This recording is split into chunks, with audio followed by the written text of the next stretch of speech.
Good morning. It is Monday, May 18th, 2020, and I would like to start a new series today that will be related to the other series but will not be exactly aligned with political or astrological events, although I will from time to time bring those in. I'm going to turn off one of these lights because I've had a problem with one of my eyes the last week, which is why I did not do the video and why I'm not wearing any eye makeup.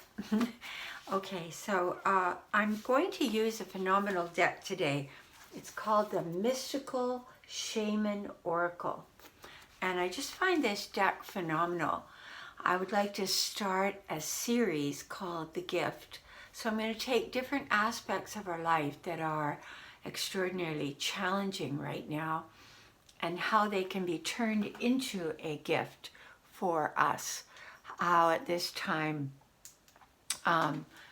each bit of suffering or feeling of enforced behavior in some way is bringing us inward and making us confront issues not only individually but as collectively as a group for mankind.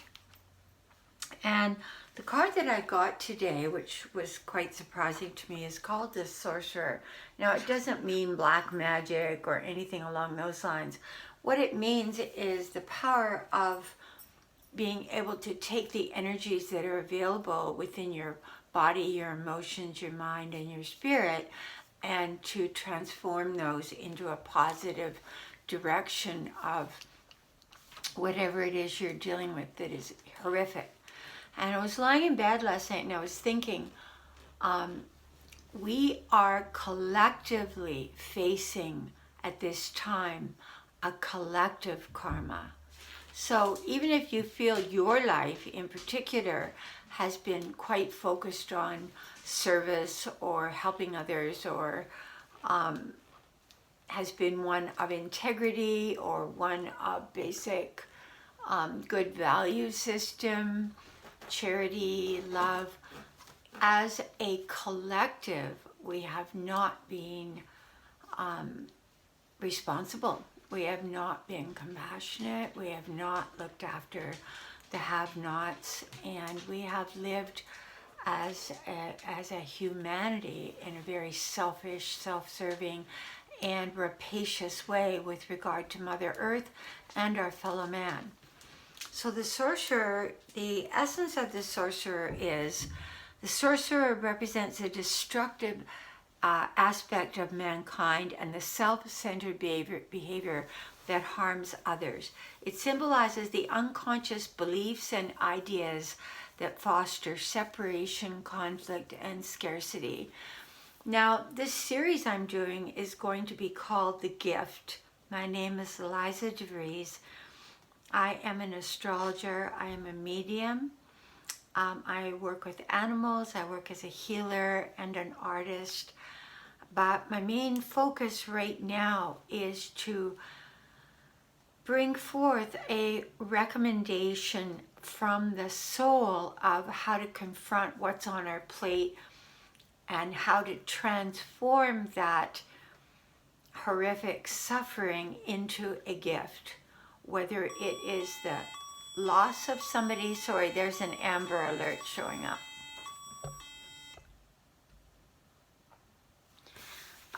Which is kind of interesting. So when the sorcerer enters your circle, we're being called to look how our beliefs around scarcity and self-centered fear manifest in our world. And we are also to examine, and this is for all of us, not just those over there, but ourselves, the part of our psyche that misuses the powers that we have, or harbors feelings of resentment, vengeance, lust, greed, bigotry, or hatred.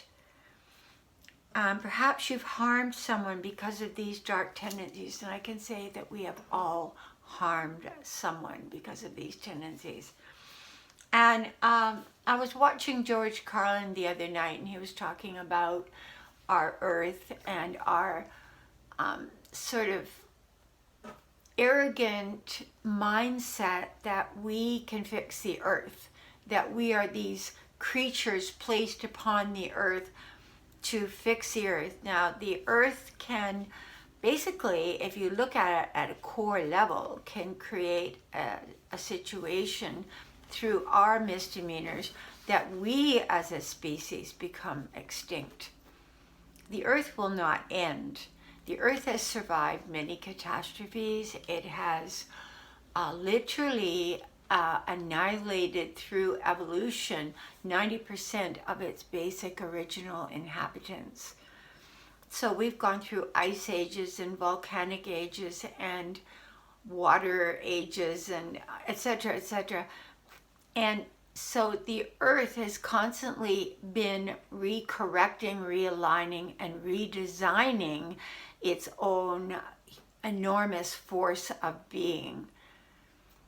We have come on the earth and thought that we would, we know better. And basically, if you look back to our structure, we've been here, what, about 100,000 years, maybe 200,000 according to some scientists, archaeologists, but we've only really been in the beginning of the Industrial Revolution for 200 years. So in 200 years, we've managed to do a lot of harm to the earth. We've managed to create a lot of havoc, turmoil, destroyed our breathing air, the lungs of our world, the Amazon, the oceans with plastics and with radiation. We basically have created situations all across the earth with methane gas, with all sorts of expressions of pollution, with sprays, with what we consider fixing one situation and absolutely destroying the ecosystem. So at this time, because we've wanted to eat enormous amounts of beef, we've created factory farms, which have been brutal, and we have treated the creatures with absolutely no respect. We have used and abused them horrifically at all levels of societies, as have we done to the soil by thinking we would produce faster, bigger, blown up crops. We have put onto the soil incredible pesticides that have completely destroyed the biological systems and have forced the soil to come forth with new biological responses and viruses, etc. I was even listening to one scientist who was a virologist who was saying, his name was Zach, Dr. Zach, and he was saying that we are viruses. We are created from viruses. We ourselves started as a virus, and the bacteria in our body is constantly dying and reproducing itself day after day by the billions, by the trillions. So when we start fiddling with the ecosystem of either our planet or of our body or of our mind, polluting our mind with what we take into our mind or in our emotional bodies through trauma and through emotional, holding on to emotional baggage and storing in our body the upsets and the thought forms of our entire existence. So you can see that there is a lack of alignment. So the gift today that I would like to address is the absolute imbalance of thought, the imbalance of how we see our fellow man, the idea of separateness, of polarities, of political parties in a state of vengeance toward each other, a complete misunderstanding of the oneness of all of life. So if we go back to that collective karma, basically what's going on right now is the earth, I feel, is responding to our collective karma of assault on her being. And there's a rectification and a realignment taking place right now. Not only are we being shown the positive aspects of no pollution, the air clearer, not as many chemtrails, the water's not filled with as much chemicals, etc., etc. But what our land too, the air, when we go out, we can actually see the heavens, we can hear more birds, we can see the plants. So the gift right now is the gift of a renewal of our body. Much as we're seeing death around us, there is the capability right now for a new focus on our thought, words, deeds, that will create a renewal in our system. And what he says here, which I think is amazing, this is by Alberto Villoldo, Colette Baron-Reed, and Marcella Lobos. This is the most marvelous advice. Have you been feeling out of sorts because you've been faced with your own character flaws? And I think a lot of people have been. Now, if they're in a marriage, they may have been projecting those character flaws onto the other because they are not able to escape themselves. There may have been a lot of projection going on right now, or onto the children, or onto the lack of money, or the lack of possibility of knowing, because collectively we have no idea how this is all going to unfold. And living in a state of doubt and fear is bringing up our deepest ingrown fears of survival. It's going to a primal level in our being. So the gift right now is to reconcile the darker aspects of our nature so we don't behave at this time irresponsibly. And I would recommend to a lot of you that you go on YouTube and look up Stoicism. The great Stoic teachers were teachers that taught. There was Marcus Aurelius, there was Seneca, and there was Epictetus. And these were all around 165 AD. And they were magnificent teachers on how to thrive and survive and create anew during times of great distress and great suffering. They have some phenomenal teachings that I feel would help all of us right now.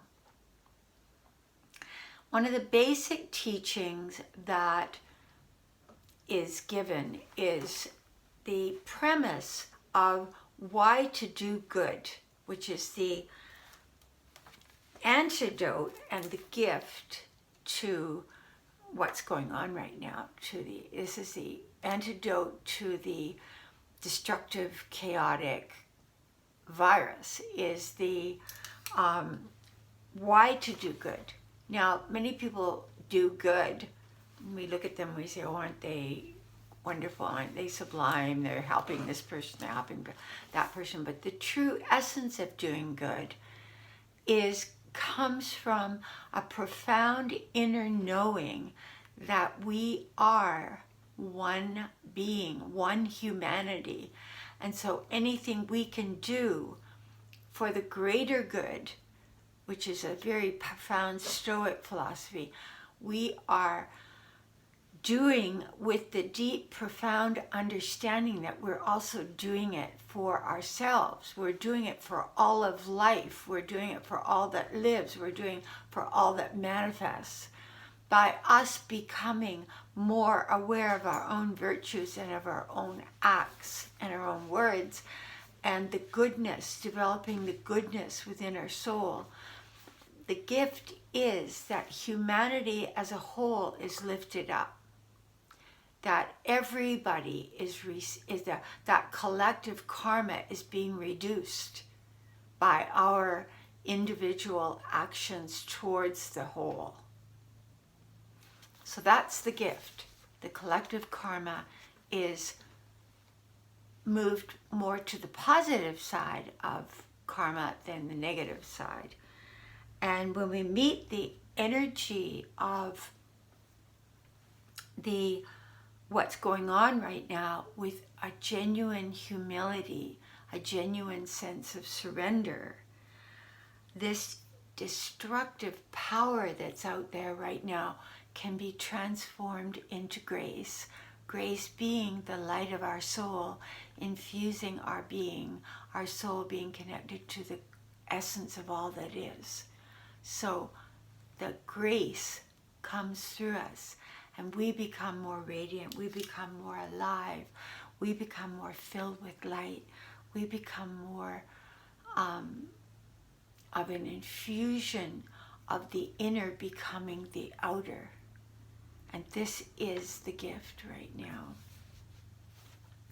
I'm just looking at what he also says is the gift here, is that we learn to use service. There it is, just like the Stoics were saying, for the highest good.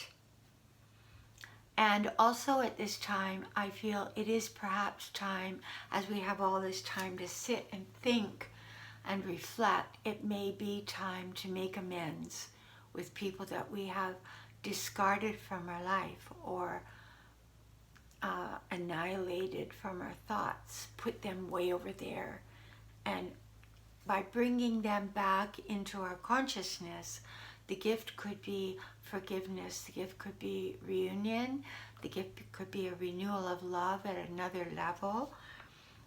And it will move you out of your own shadowy parts of your own being into the light.